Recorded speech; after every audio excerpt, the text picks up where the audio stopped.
Welcome વિદ્યાર્થી મિત્રો, આપણે પાછલા વિડિયોની અંદર વિદ્યુત ભારિત ગોળાકાર કવચનું વિદ્યુત ક્ષેત્ર ગાઉસના પ્રમેયની મદદથી મેળવ્યું.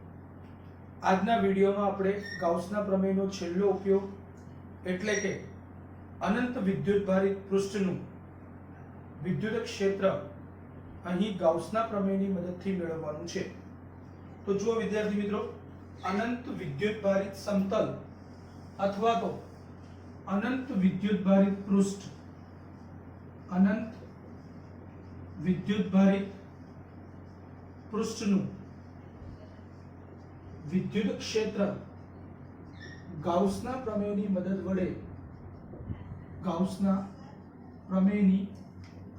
વડે મેળવવાનું છે. અનંત વિદ્યુત ભારિત પૃષ્ઠનું વિદ્યુત ક્ષેત્ર ગાઉસના પ્રમેયની મદદ વડે મેળવવું હોય તો કેવી રીતે મેળવી શકાય? સૌથી પહેલા તો અનંત વિદ્યુત ભારિત પૃષ્ઠ એટલે શું? અનંત વિદ્યુત ભારિત પૃષ્ઠ એટલે ધારો કે આપણી પાસે કોઈ એક સમતલીય પૃષ્ઠ છે. વિદ્યાર્થી મિત્રો, અહીંયા ધ્યાનથી સમજવા માટે પ્રયત્ન કરજો આકૃતિને. આપણી પાસે આવું ખૂબ જ મોટું એક પૃષ્ઠ છે અને આવા ખૂબ જ મોટા પૃષ્ઠ પર એક સમાન રીતે વિદ્યુત ભારોનો જથ્થો પાથરેલો છે. એક સમાન રીતે જો પૃષ્ઠ ઉપર વિદ્યુત ભારો પાથરવામાં આવેલા હોય અથવા જમા કરવામાં આવેલા હોય તો આવા પૃષ્ઠને સમાન વિદ્યુત ભારિત પૃષ્ઠ કહેવામાં આવે છે. સ્વાભાવિક છે કે આ એક આકૃતિમાં દર્શાવ્યા અનુસારનું સમાન વિદ્યુત ભારિત પૃષ્ઠ છે અને આ પૃષ્ઠ પર વિદ્યુત ભારો એક સમાન રીતે પાથરેલા હોવાથી આ પૃષ્ઠ પર વિદ્યુત ભાર પૃષ્ઠ ઘનતા ધારો કે સિગ્મા છે. ફરીથી મારા શબ્દો અહીં સાંભળજો. અહીં આકૃતિમાં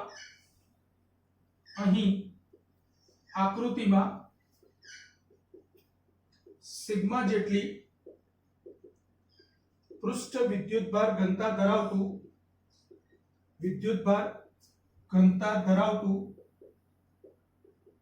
ખૂબ જ મોટું લગભગ અનંત પરિમાણ ધરાવતું પૃષ્ઠ દર્શાવેલ છે, સમતલીય પૃષ્ઠ દર્શાવેલ છે. આ સમતલીય પૃષ્ઠ માટે જો વિદ્યુત ભાર પૃષ્ઠ ઘનતા સિગ્મા હોય તો આપણે બધા જ જાણીએ છીએ કે વિદ્યુત ભાર પૃષ્ઠ ઘનતા બરાબર જમા કરેલો કુલ વિદ્યુત ભાર છેદમાં કુલ ક્ષેત્રફળ. હવે વિદ્યાર્થી મિત્રો અહીંયા ધ્યાન આપજો. સ્વાભાવિક છે કે જો આપણે ગાઉસના પ્રમેયનો ઉપયોગ કરવો હોય તો ગાઉસના પ્રમેયનો ઉપયોગ કરવા માટે સૌથી પહેલા તો આપણે વિદ્યુત ભારોને ઘેરતું કોઈ બંધ પૃષ્ઠ વિચારવું પડે. અને જો વિદ્યુત ભારોને ઘેરતું બંધ પૃષ્ઠ વિચારવું હોય તો અહીં આપણે એક લંબઘન આકારનું વિદ્યુત ભારિત પૃષ્ઠ અહીં વિચારવામાં આવે છે. તો અહીં જો મારે લંબઘન આકારનું ગાઉસિયન પૃષ્ઠ લેવું હોય, વિદ્યુત ભારોને ઘેરતું લંબઘન આકારનું, વિદ્યાર્થી મિત્રો એવું જરૂરી નથી કે આવું લંબઘન આકારનું જ વિદ્યુત ભારિત પૃષ્ઠ ને ઘેરતું ગાઉસિયન પૃષ્ઠ વિચારવામાં આવે. ધ્યાનથી સમજો. અમુક પુસ્તકોની અંદર આ વિદ્યુત ભારિત પૃષ્ઠ આવા લંબઘનના બદલે નળાકારીય પણ દર્શાવવામાં આવેલું છે. એને લઈને પણ અહીંયા આપણે સમજીશું. દાખલા તરીકે એમ વિચાર કરો કે આ લંબઘન આકારનું એક પૃષ્ઠ છે. આ લંબઘન આકારનું એક પૃષ્ઠ છે.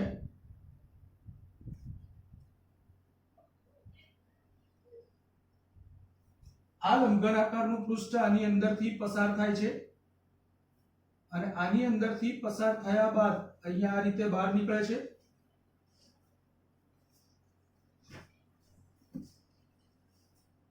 આવું લંબઘન આકારનું અહીં એક પૃષ્ઠ વિચારવામાં આવેલું છે. જો વિદ્યાર્થી મિત્રો આને સમજવા માટે પ્રયત્ન કરજો. અહીં આપણે આને સમજવા માટે એક ઉદાહરણ લઈએ. દાખલા તરીકે એમ વિચાર કરો કે આ કોઈ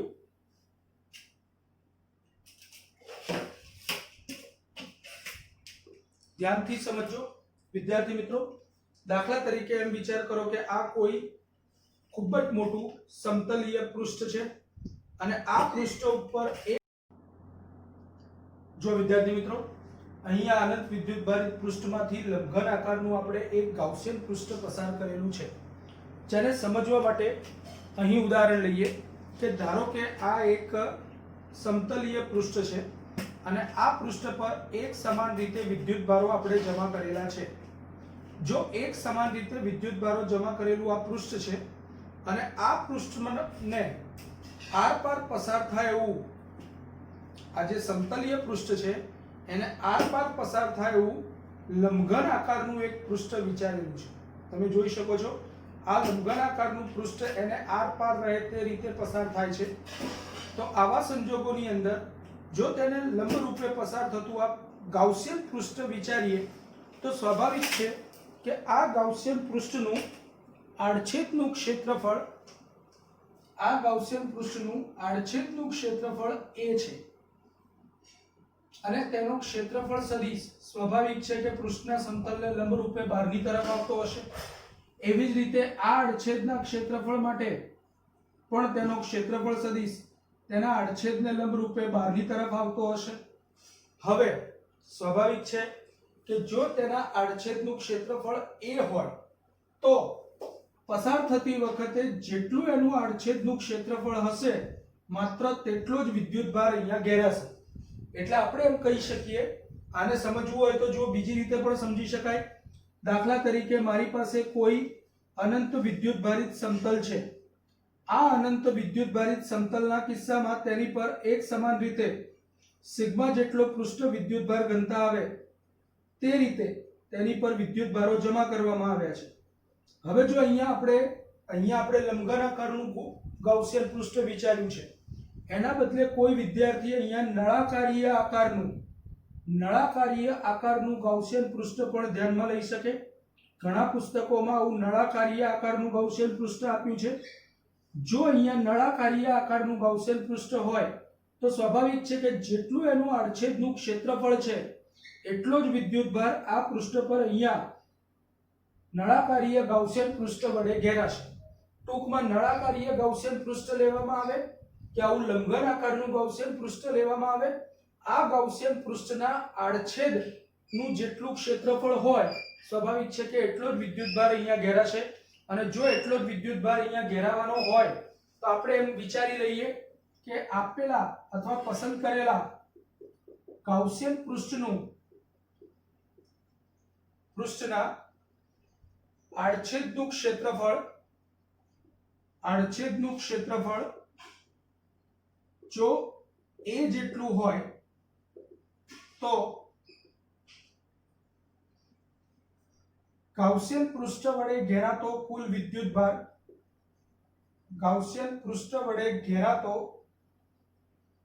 વિદ્યુતભાર કેટલો થાય? તો સ્વાભાવિક છે કે વિદ્યુતભાર પૃષ્ઠ ઘનતા સિગ્મા છે. જો ઘેરાયેલો વિદ્યુતભાર q હોય અને એના આડછેદનું ક્ષેત્રફળ a હોય તો q બરાબર ઘેરાયેલો વિદ્યુતભાર q બરાબર સિગ્મા ઇન્ટુ a. પરિણામ નંબર 1. પરંતુ આપણને બધાને ખબર છે કે ગાઉસના પ્રમેય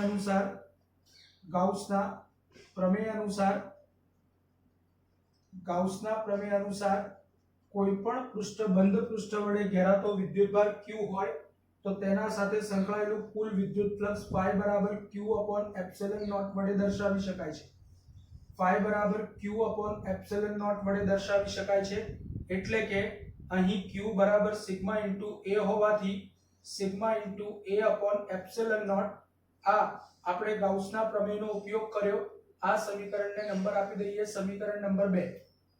હવે વિદ્યાર્થી મિત્રો સ્વાભાવિક છે કે આપણે જ્યારે ગાઉસના પ્રમેયનો ઉપયોગ કર્યો છે ત્યારે હંમેશા સૌથી પહેલા આપણે ગાઉસના પ્રમેયનો ઉપયોગ કરીએ છીએ અને વિદ્યુત ક્ષેત્ર મેળવવા માટે ત્યારબાદ વિદ્યુત ફ્લક્સની વ્યાખ્યાનો ઉપયોગ કરીએ છીએ. તો હવે જો આપણે વિદ્યુત ફ્લક્સની વ્યાખ્યાનો ઉપયોગ કરીએ તો આપણે જાણીએ છીએ કે વિદ્યુત ફ્લક્સની વ્યાખ્યા અનુસાર phi બરાબર બંધ પૃષ્ઠ પરનું પૃષ્ઠ સંકલન E ડોટ dA. phi બરાબર બંધ પૃષ્ઠ પરનું, કારણ કે અહીં આપણે બંધ પૃષ્ઠ વિચાર્યું છે અને યાદ રાખો કે જ્યારે આપણે વિદ્યુત ફ્લક્સની વ્યાખ્યાનો ઉપયોગ કરતા હોઈએ ત્યારે સમગ્ર પૃષ્ઠ સાથે સંકળાયેલું કુલ વિદ્યુત ફ્લક્સ ગણવું જોઈએ. હવે જુઓ અહીંયા ધ્યાનથી સમજો. જો આ ગાઉસિયન પૃષ્ઠ હોય, જો આ ગાઉસિયન પૃષ્ઠ હોય તો ગાઉસિયન પૃષ્ઠને કુલ 6 સપાટીઓ છે. એક ઉપરની સપાટી એટલે કે આ, એવી જ રીતે આ આગળની સપાટી જે અહીં દર્શાવેલી છે, પાછળની સપાટી, નીચેની સપાટી, ટૂંકમાં 4 સપાટીઓ એવી છે આ આકૃતિમાં દર્શાવ્યા અનુસાર, અને 2 આડછેદની સપાટીઓ, 2 આડછેદની સપાટી અને 4 એના આજુબાજુના સમતલો. હવે આજુબાજુના સમતલોનો વિચાર કરીએ તો હંમેશા વિદ્યુત ક્ષેત્રની તીવ્રતાના સદિશો ધન વિદ્યુત ભારમાંથી બહારની તરફ નીકળતી દિશામાં હોય છે. એટલે કે અહીં વિદ્યુત ક્ષેત્રની તીવ્રતાના સદિશો સમતલને લંબ રૂપે બહારની તરફ નીકળતી દિશામાં હશે. સમતલને લંબ રૂપે બહારની તરફ નીકળતી દિશામાં હશે. સમતલને લંબ રૂપે બહારની તરફ નીકળતી દિશામાં હશે. સમતલને લંબ રૂપે બહારની તરફ નીકળતી દિશામાં હશે. જો વિદ્યુત ક્ષેત્રની તીવ્રતાના સદિશો સમતલને લંબ રૂપે બહારની તરફ નીકળતી દિશામાં હોય તો આ જે આજુબાજુના સમતલો છે એ આજુબાજુના સમતલો માટે, જો આ સમતલ માટે વિદ્યુત ક્ષેત્રની તીવ્રતાનો દિશા ડાબેથી જમણી તરફ અથવા જમણેથી ડાબી તરફ હોય તો એના ઉપરના ભાગ માટે ક્ષેત્રફળ સદિશની દિશા હંમેશા પૃષ્ઠના સમતલને લંબરૂપે ઉપર તરફ હશે. એટલે E ની દિશા આ તરફ છે અને A ની દિશા ઉપર છે તો આ સમતલ માટે E ડોટ A બરાબર 0 થશે, કારણ કે લંબ સદિશોનો ડોટ ગુણાકાર હંમેશા શૂન્ય હોય છે. એવી જ રીતે આના માટે પણ આ ક્ષેત્રફળ સદિશની દિશા અને વિદ્યુત ક્ષેત્રની તીવ્રતાની દિશા આ તરફ હોય. કહેવાનો મતલબ મારો એટલો જ છે કે આ આજુબાજુના સમતલો જે છે એની સાથે સંકળાયેલું કુલ ફ્લક્સ શૂન્ય થાય, માત્ર ફ્લક્સ આડછેદો સાથે જ સંકળાશે. છતાં પણ જો કોઈ વિદ્યાર્થી મિત્રને આ મુદ્દામાં કંઈ પણ પ્રશ્ન હોય તો મને ફોન કરીને અથવા રૂબરૂ મુલાકાત લઈ અને આ પ્રશ્નનું સોલ્યુશન લાવી શકે છે. તો હવે કહેવાનો મતલબ મારો એટલો જ છે કે આ આજુબાજુના જે સમતલો છે એના માટે E ની દિશા અને ક્ષેત્રફળ સદિશ A ની દિશા બંને પરસ્પર લંબ હોવાને કારણે E ડોટ A શૂન્ય થાય છે. હવે બાકી બચ્યા આડછેદો. તો આ આડછેદ માટે P બિંદુ હોય અને P' બિંદુ ગણીએ તો સ્વાભાવિક છે કે અહીં સમતલો રેગ્યુલર છે. સમતલો રેગ્યુલર છે એનો મતલબ કે નિયમિત બધાને દરેક સમતલની દિશા ચોક્કસ છે. ખાડા ટેકરાવાળું અનિયમિત પૃષ્ઠ નથી.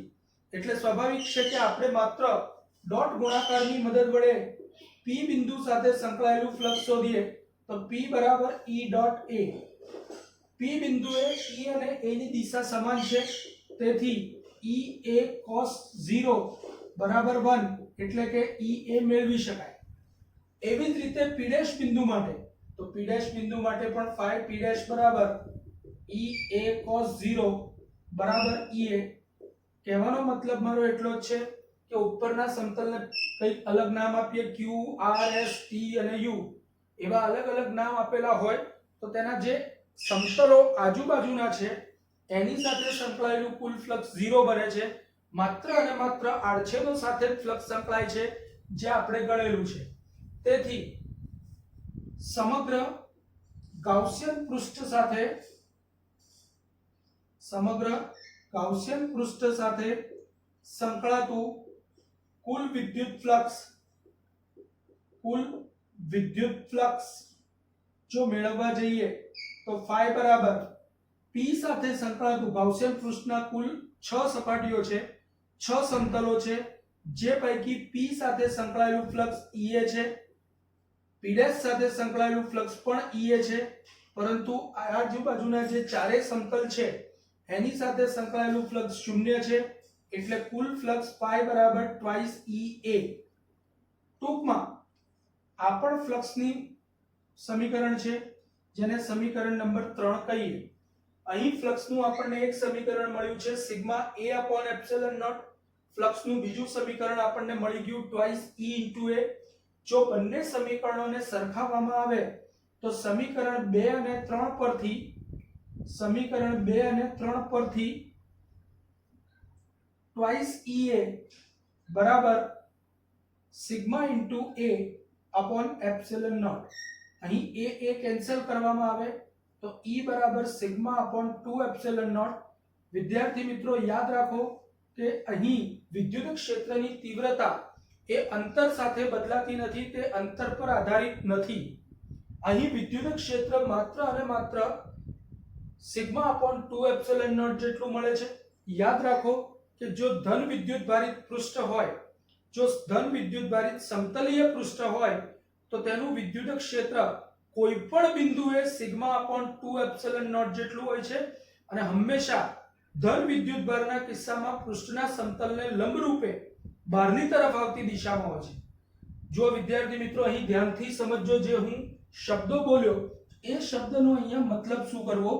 દાખલા તરીકે એમ વિચાર કરો કે આ એક ધન વિદ્યુત ભારિત પૃષ્ઠ છે જેની પર વિદ્યુતભાર પૃષ્ઠ ઘનતા સિગ્મા જેટલી છે. જો એના ઉપર વિદ્યુતભાર પૃષ્ઠ ઘનતા સિગ્મા જેટલી હોય તો આવા સંજોગોની અંદર હંમેશા વિદ્યુત ક્ષેત્ર ધન વિદ્યુતભારોના કિસ્સામાં પૃષ્ઠના સમતલને લંબ રૂપે બહારની તરફ આવતી દિશામાં સિગ્મા અપોન 2 એપ્સિલન નોટ હોય. ગમે તે અંતરે એનું મૂલ્ય હંમેશા બદલાતું નથી, એટલે સિગ્મા અપોન 2 એપ્સિલન નોટ હોય.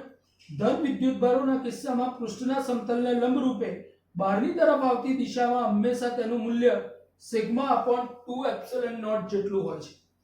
આ વાત ખાસ યાદ રાખવી, કારણ કે કેપેસિટરની ચર્ચા કરતી વખતે આની ફરીથી જરૂર પડવાની છે. હજી પણ આની અંદર કેટલીક વધારાની ચર્ચા કરવી છે, તો વિદ્યાર્થી મિત્રો અહીંયા આપણે એના સંદર્ભમાં થોડીક વધારાની ચર્ચા પણ કરી લઈએ.